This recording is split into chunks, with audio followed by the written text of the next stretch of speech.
और कल्पना जी हाँ ये जी। गुटखा खाने के लिए दिए हैं। आपको गुटखा खाने के लिए दिए हैं। इनामी कूपन है गुटखा में, इनामी जरूर ले कूपन का। हाँ। पहला इनाम मुंह छोटा, हाँ। दूसरा इनाम दांत खराब। हाँ। मिलने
तब आराम से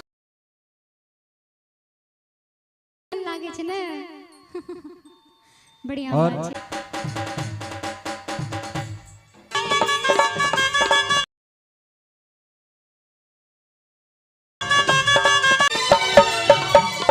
चंदा से तारे हैं दूर तेरे हम चले। संगीत सुने हर क्यों होय छे और शायरी भी सुन रहे छथिन, बहुत अच्छा बात।